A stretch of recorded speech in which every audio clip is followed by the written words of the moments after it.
این زمین را ارج از عرش است.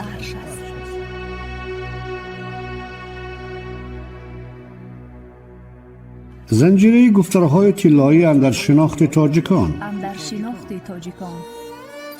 اندیشه ها با تاجیکی، فارسی، دری راهی راست.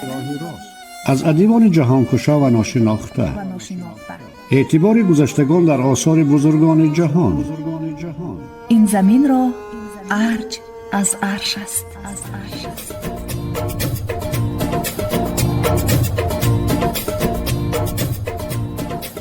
بیاموز هرچند بیتوانیا، مگر خویشتن شاد گردانیا. این زمین را ارج از عرش است.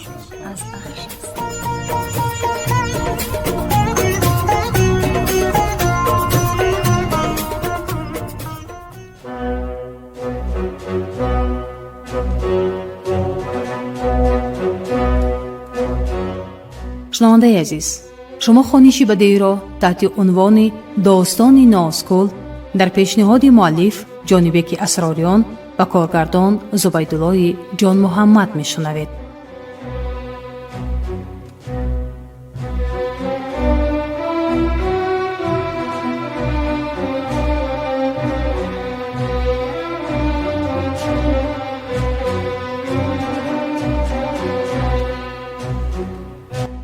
достони носкул.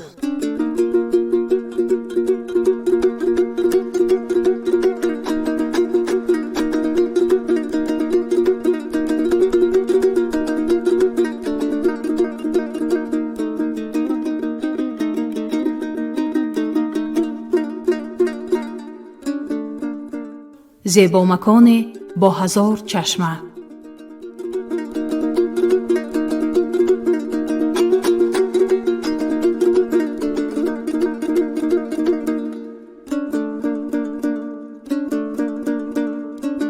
آغاز گفتار نهم.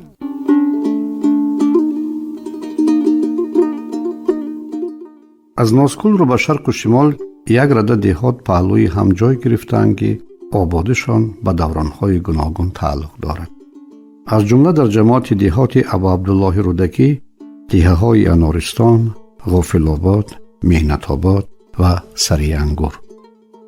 رو به شمال دهات زیادی در دامنه سرتیز و کنار یاقسو از قدیمیت ملک گواهند. از جمله کفترخانه، امام طرفی، سری چشمه، غیلات، کوچه‌باغ، سامان، درنیچی، پختکار، گلتیپه، چنار، پوشیان پایان، پوشیان میانه، پوشیان بالا، آسمانبیکه و شورچشمه که در خود اسرار نهان دارند. نام قسمت تغییر داده شدند، اما از روی انصاف بگویم که نه همه‌شان موافق و مناسب افتادند. نام و عنوان‌های مخلوط ریشه ترکی منقطی داشته نیز بودند که به حوادث معلوم و معروف میانه و آخر عصر 19 که حمله‌های خانوادگی اقوام بادیه‌گرد زیاد شده بود بستگی دارند. ضبط قلمرو از جانب خانان خوکند و سیاست مطیع‌گردانی امیر مظفرخان نیز بی اثر نبود. مثل رحمان بردی، وچقون و کریم بردی که در بخش‌های خاصه درباره‌شان معلومات خواهیم داد. اما عنوان دهه‌ای که میان مردم به هر ځای تلفظ میشد مثل نانجیمس، مونجیمس یا مومجیمس اندیشه کردن را وامی دارد. هرچند مدت است که نام ترکی دهه را گویا تغییر دادند. بنده کاملا موافق بودم که مونجیمس یا نانجیمس موافق شرح اهل روستا نان نمیخورم معنی داد می شود. و شاید همین دستور هم باشد که چند خانواده لقب بالاتر از دهه می زیستند. ولی باقی ساکنان دهات متروک سر خاصارند و ساکنان بومی. در بخش‌های دیگر خواهیم دید که 100-200 سال پیش منطقه آباد بود و بیشتری اهالی در شالیکاری، گندم و باغداری شهرت داشتند. تا زمانی که به پژوهش دانشمندی برجسته و نویسنده پرکار سعید نفیسی آشنا شدم، در معنیداد منجیمس با همدهگان موافق بودم. خاصه در عنعنه نامگذاری بدین صورت موافقت و مطابقتی نمی یافتم. نوشته دانشمندی بزرگ بنده را به شبهه انداخت. او در مورد دهات و قریه های بخارا صحبت آراسته از جمله می نویسد: نومجیکس یا نوموجیکس که اسم آن را به خطا بومجیکس یا بومیجیکس یا بومجیکت نیز ضبط کردند، به راستی راه بخارا و توایس بود. دانشمند شهیر چند صحیفه قبل به ذیل از نامواژه های بخارا یاد آورده بودند، اما مامجیمس و نانجیمس به خاطرم نآمد. با تکرار موضوع از طرف دانشمند روی آوردم و برگشتم به نوشته های پیشین. سعید نفیسی می نویسد: در کتب چینی از قرن 5 میلادی به بعد اسم بخارا را نومی ثبت کردند و این کلمه مخفف همان اسمی است که مؤلفان ایرانی و عرب نومجیکس یا نومومجیکس نوشتند که در بعض کتب به تحریف بومجیکس و بومجکس و بونجیکت و بومسیکت شده است. بنده اصرار نمی کنم که مومجیمس یا نونجیمس ناحیه واسع همان نومجیکس یا نومومجیکس بود، هرچند شباهت در میان به نظر می رسد. و نیز اندیشه نمی کردم که این محل به مردمان بخارا ارتباطی داشته باشد، چرا که مسافت میان آنها خیلی طولانی است. اما باز هم سخن از پرواز زبان و شباهت اصطلاحات می رود. در این حالت در مجموع جمله واژه ها باید ترکی لقبی بوده باشند یا نام جیمس عنوان خیلی قدیمی است با مردمانش. به هر صورت زبانشناسان را لازم است به آموزش مقایسوی نامواژه ها قلم فرسایند.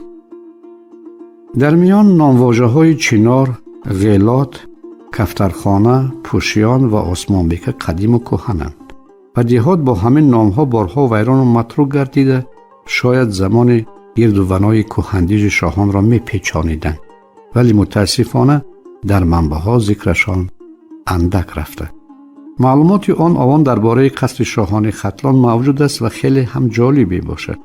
بنا به کتاب مسالک الممالک جهانگرد عصر نو ابوالقاسم عبدالله ابن خردادبه که به قول برتال از دست به دست می رفت و دانشمندان از آن استفاده می کردند، در گرد و ونای سردیج زیاده از 1000 چشمه موجود است.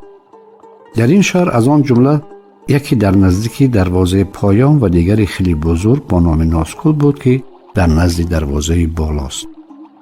خوشبختانه تا امروز قسمتی از آنها برجااند و از چشمه های امام طرفی یا امام تعریفی، دلارام، شفا، شور، مهر، گلاندام، چشمه سنگین و چشمه سعید ساکنان چند دهه بهره میبرند. آب چشمه امام طرفی دارای مینرال ها بوده به بیماران زخمی معده، روده ها و سنگ گرده مفید است. در اطراف شخصیت امام طرفی روایت ها زیاد نباشد هم موجودند. بنا به خاطره سالدیدگان محلی امام طرفی مدرس جوانی بوده است و دست به خیر فقیه که در آخر عصر 18 و ابتدای عصر 19 در همین منطقه زیسته است. گذشتگان او را از زرکوبان و زرگران منطقه می دانند. نامش معلوم نیست. علاوه شدن افروزه امام در وادی کلاب عنعنه دارد. با اکثر شخصیت های در خاک ختلان خاک شده افروزه امام یا علی را چسباندند، مثل سید علی همدانی، امام جعفر، امام عسکری، امام علی، امام طرفی و دیگران. برای همین تعریفی شده است و امام تعریفی میگویند. و تعریفی گمانم صفتی است که با علت نداشتن معلومات صحیح درباره موضع و چشمه دادند، یعنی چشمه‌ای که پرآوازه است و توصیفش میان همه می رود و با شخصیتی که پیرامونش معلومات کم داریم ارتباط ندارد. در روش کارهای آبادانی و هموار نمودن گرد و پیش مرکز 3 گوری خرد و بزرگ پیدا شد که با اصول بطنی، یعنی مثل غنچه، مثل فرزندی که در دهان مادر می ایستد خوابیدن. از روی مصنوعات سفالی نازک و به نزاکت ساخته شده می توان معین کرد که یادگاری به عصر برنج تعلق دارد. طرز دفن کنی نیز این اندیشه را تصدیق می کند. مشکلات در آن ظاهر می شود که متنهای تاریخی معلومات در خصوص امام طرفی موجود نیست. مردمان دهات کریم بردی، رحمان بردی یا سرچشمه، اچخون، کفترخانه، غیلات در نیچه روایت ها را از پدران و سالخوردگان تا امروز حفظ کردند.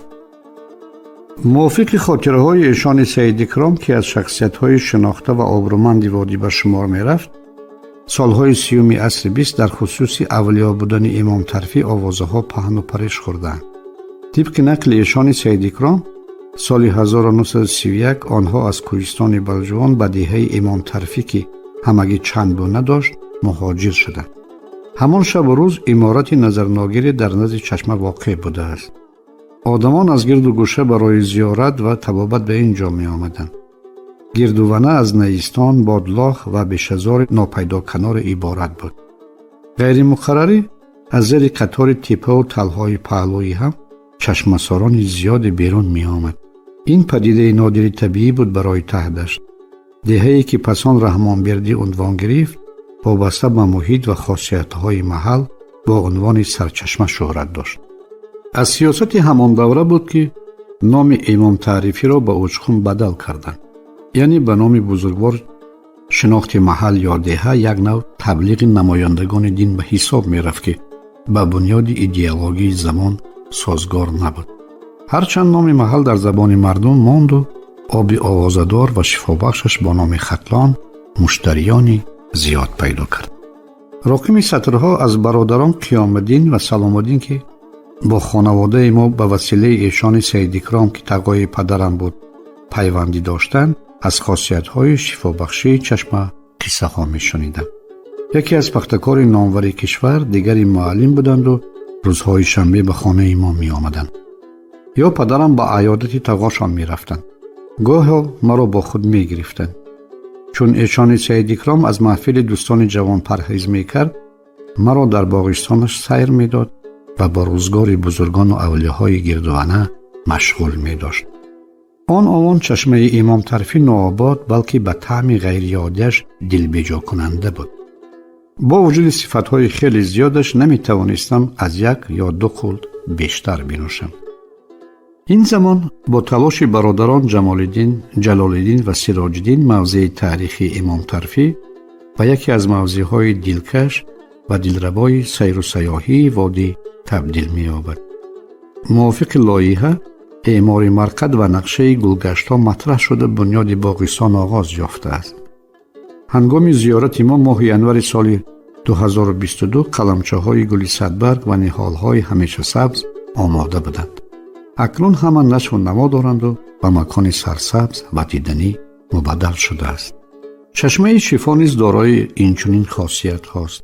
هنوز در سالهای 70 عصر گذشته با همت اشخاص دوربین و با اندیشه چشمه شفا به غمخواری فرا گرفته شد. برای امین داشتن آب پاک شیرینش از غباری راه و جامه غوک بالایش را با گنبد پوشانیدند و آبزهش را ناودان نهادند و در گردوانه‌اش درختان نشاندند. چشمه شور عالم دیگر است. از کنار ریگ‌های سرخ از پرک و دل تپه‌های پشت هم خوابیده خواجه سرتیز بیرون می آید و آبدان‌های خرد و بزرگ را سامان می دهد. هر تابستان مردم زیادی به معالجه بیماری‌های پوست در گردوانه چشمه شور جمع می شدند. تفس ریگزارانش بیماران پوست و گرماب را مفید بود. در برابر طبابت مردمان آمد با خلطه‌های ریگ سرخ برمی گشتند. گپسری آنکه ریگ در رغد و انداوه تنور بابایی به همتا و دیرپادار به شمار می رفت. در یک گوشه رو به فراز کوی سرتیز چشمه است با نام دلارام. کسی از شخصیت یا چیزی نمی داند. شاید ملکه بود، شهربانو یا عاشق دلفگاری. به هر رنگ نامش مانای آب و حکمت چشمه حکمی ابدی یافته است. رنگ چشمه کبود نیلین است. به صورت آبشنگ بزرگ است ولی کسی برای آبازی واردش نشده که مقدس شماریده می شود و اندازه و چینک آبهای منطقه می باشد. سطحش هیچگاه تغییر نمی خورد. سالدیدگان از روی آن اوضاع آب را در سال فال می گرفتند. اما این زمان کسی سرفهم دانش‌های کهن نمی رود. با همین علت چشمه دلارام از نظرها افتاده است و آن روز دور نیست که از ریگ و سنگریزه ها پر شود. چشمه دروازه پایانی شهر که در منبع‌ها با نام چشمه سنگین اشاره می شود معجزه دیگر است. چشمه کاملا از مینرال ها و نمک عاری بوده از ساخت و ترکیب با آب باران شباهت دارد. سالهای 70 عصر 20 در نزدیکی‌های حوض مردی میزیست با نام فتح الله. او را فتح الله ستکباف یا سیمتورباف می نامیدند. در خدمت کالخواز کار میکرد و نسبت به دیگران زندگیش بهتر بود، بلکه ثروتمندتر. اسرار آسوده حالیش را پس آن فهمیدند. با گذشت 20-25 سال فتح الله هر روز 2 ظرف بزرگ آب را از چشمه سنگین با خود برده به نیروده یا اکومولاتورهای ماشین و تراکتورها میریخته است و همچون مال دولت رقم میزده است. خبر را به رئیس رساندند و فراستش قائل شده گناهش را بخشیده است. در میان این همه بیشتر نازکول صفت می شود که به تصدیق خرداد به درازی و پهنای چشمه تقریباً به 400 زیرا، یک زیرا برابر 54-55 سانتی متر است. برابر و آبش آرام و صاف بود و روایت می کنند که اصلی برآمدی اسبان تستک، چالاک و بادپای خورسات خطلی از نازکول می باشد.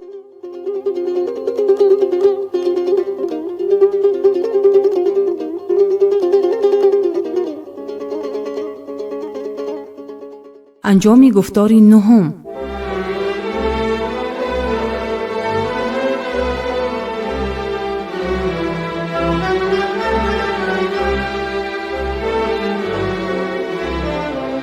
شما خوانش بدیعی را تحت عنوان داستان نازکول در پیشنهاد مؤلف جانبک اسراریان و کارگردان زبیدالله جان محمدов شنیدید.